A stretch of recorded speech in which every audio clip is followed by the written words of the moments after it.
Esto se refiere, por supuesto, al hecho de que, y considerando que el zar está en este gran peligro, solo están tratando de expandirse, las potencias occidentales están apoyando constantemente a Turquía. Y, esto, incluso sucedió que, durante la guerra de Crimea, el zar fue amable. Lo hizo solo por el bien de los pueblos ortodoxos de los Balcanes y Grecia. Y sabía que los ingleses y franceses tomarían el lado de los turcos solo para oponerse a él. Y contaba con creo que era su primo, el emperador de Austria y de Alemania. Y ellos garantizaron que estarían de su lado, pero encontraron que era diplomáticamente mejor estar del otro lado porque así el equilibrio era mejor. Y por lo tanto rompieron sus promesas. Y escribió al emperador de Austria y le dijo: no me digas que tú también vas a luchar bajo el signo del creciente turco. Es suficiente que estos bárbaros ingleses y franceses lo hagan, pero tú, mi propio primo, se supone que debes defender la monarquía. Y eso le dolió mucho cuando alguien le había dado una promesa, su compañero monarca había dado una promesa, y no la mantendría por el bien de la política. Y siempre fue fiel a sus promesas. Este escritor español continúa: un espíritu de prejuicio obliga a nuestros periodistas a hablar del emperador Nicolás como de algún déspota, y uno enamorado de su propio honor, que por sus caprichos personales y su orgullo desenfrenado supuestamente está sacrificando la sangre de su propio pueblo y también sacrificando el equilibrio de poder en Europa y el buen estado del mundo entero. Pero, de hecho, hoy no hay muchos soberanos que sean realmente dignos de alabanza, tanto por sus dones como por sus virtudes personales y públicas. El emperador Nicolás era un hombre devoto, un padre gentil y cariñoso, un amigo y monarca fiel, que con todo su poder se preocupaba por la felicidad de sus súbditos. Todas sus hijas y nietos vivían en su corte, con la excepción de la gran duquesa Olga. El pueblo bendecía su nombre y hay que reconocer que toda Europa le debe a él la preservación del orden, que ahora está siendo amenazado por la insensatez y arrogancia de este feroz emperador Napoleón III. Esto es interesante como un testimonio desde fuera de Rusia. Por supuesto, dentro de Rusia fue muy amado por todos, excepto por los revolucionarios. Ahora examinemos cómo muere alguien como este. Tengo un relato completo de sus últimos días. El médico que lo atendió dijo lo siguiente: desde que comencé mi práctica médica, nunca he visto una muerte como esta.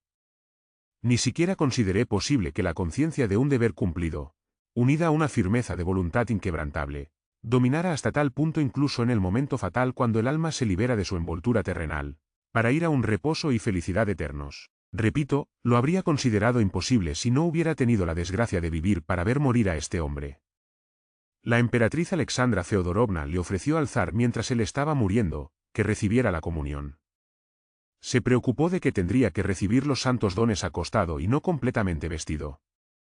Su confesor, el protopresbítero Vasili Bazamov, dijo que en su vida había instruido a muchas personas pobres mientras morían, pero nunca había visto a una fe como la del emperador Nicolás, y que triunfara sobre la muerte inminente. Otro testigo ocular de las últimas horas de la vida del soberano expresó la opinión de que si un ateo hubiera sido llevado a la habitación del zar entonces, se habría convertido en creyente. Después de la comunión, el soberano pronunció las palabras: «Oh Señor, acéptame en paz». La emperatriz recitó el Padre Nuestro. Tras pronunciar las palabras favoritas del emperador: «Hágase tu voluntad», dijo: «Siempre, siempre». Varias veces repitió la oración: «Ahora despides a tu siervo en paz, oh Maestro, según tu palabra». Entonces el soberano dio todas las instrucciones necesarias sobre su entierro. Demandó que hubiera el menor gasto posible para el funeral. Prohibió que el salón se decorara de negro donde estaría su cuerpo, porque esto no era conforme a la costumbre ortodoxa. Pidió que se colocara en el ataúd con él el ícono de la Madre de Dios Odigitrea, con el cual en su bautismo la emperatriz Catalina lo había bendecido, es decir, su abuela Catalina II. Bendijo a sus hijos y a aquellos que estaban ausentes, bendijo de lejos. La gran duquesa Olga Nikolaevna, a quien amaba tanto, sintió su bendición paternal en su lugar en Stuttgart. Llamó a sus amigos más cercanos. Al heredero al trono le recomendó especialmente al conde Alderburg, diciendo: «Este consejero ha sido un amigo cercano para mí durante 40 años». En cuanto al conde Orlov, dijo: «Tú mismo sabes todo lo que hay que hacer. No necesito recomendarte nada». Agradeció mucho a la favorita de la emperatriz, la señora Rorburg, por su cuidado hacia la emperatriz en su reciente, que él compartió con ella, y al despedirse de ella, dijo: «Saluda a mi querido Peterov por mí». todos los informes que llegaban del ejército ordenó que se entregaran al zarevich. Luego pidió que lo dejaran solo por un tiempo. Ahora, dijo, debo estar solo para prepararme para el momento final. Los llamaré cuando llegue el momento, dijo. Más tarde, el emperador llamó a ciertos granaderos, se despidió de ellos, pidiéndoles que dieran su último saludo a aquellos que no estaban presentes. Pidió al zarevich que también enviara sus saludos a los guardias, al ejército, y especialmente a aquellos que habían estado defendiendo Sebastopol, porque estaba muriendo en el mismo momento en que Rusia estaba perdiendo la guerra de Crimea. Diles que seguiré orando por ellos en el otro mundo. Ordenó que se enviaran telegramas finales a Sebastopol y a Moscú con estas palabras. El emperador está muriendo y se despide de Moscú. A las 8:20, su confesor, el padre Boris, comenzó a leer la oración de la partida del alma del cuerpo. El soberano escuchó atentamente las palabras de estas oraciones, haciendo la señal de la cruz sobre sí mismo, de vez en cuando. Cuando el sacerdote lo bendijo y le dio la cruz para besar, el soberano moribundo dijo, creo que nunca hice mal en mi vida conscientemente.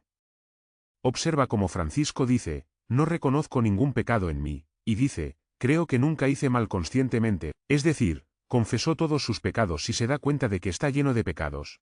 Pero piensa que nunca hizo realmente el mal conscientemente. Él sostuvo la mano de la emperatriz en la suya y también la del zarevich, y cuando ya no pudo hablar, se despidió de ellos con una mirada.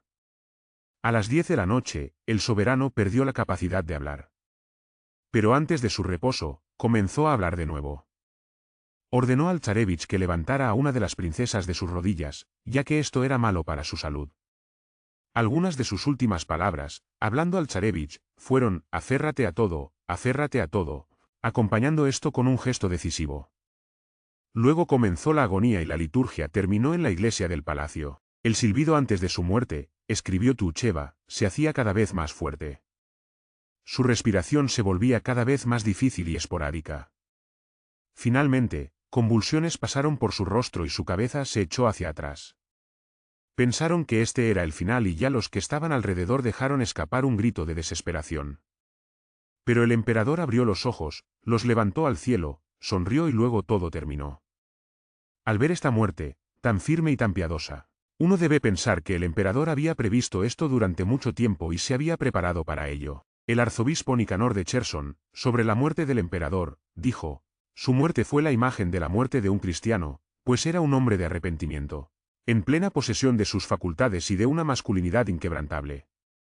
En su testamento escribió, muero con un corazón agradecido por todas las cosas buenas con las que Dios ha tenido a bien recompensarme en este mundo que pasa, con un amor ardiente por nuestra gloriosa Rusia, a la que he servido hasta mi último aliento, lo mejor que he podido, con fe y rectitud. Lamento no haber podido hacer las cosas buenas que tanto deseaba. Mi hijo tomará mi lugar. Ruego a Dios que lo bendiga para tan difícil tarea a la que ahora entra, y que le conceda confirmar a Rusia sobre el firme fundamento del temor de Dios. O, concédele, es decir, a Rusia, cumplir su orden interno y alejará todo peligro de afuera. En ti, oh Señor, he esperado, no me dejes avergonzado por los siglos. Nuevamente, en su testamento le dice al zarevich, cumple estrictamente todo lo que nuestra Iglesia proscribe. Eres joven e inexperto, y estás en esos años en los que las pasiones se desarrollan, pero recuerda siempre que debes ser un ejemplo de piedad, y conducirte de tal manera que con tu vida puedas servir como un ejemplo vivo para el pueblo. Sé misericordioso y accesible a todos los desafortunados, pero no gastes dinero por encima del tesoro. Muy piadoso.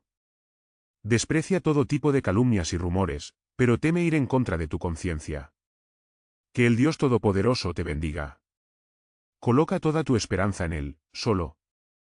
No te dejará mientras te dirijas a Él constantemente. Continuará.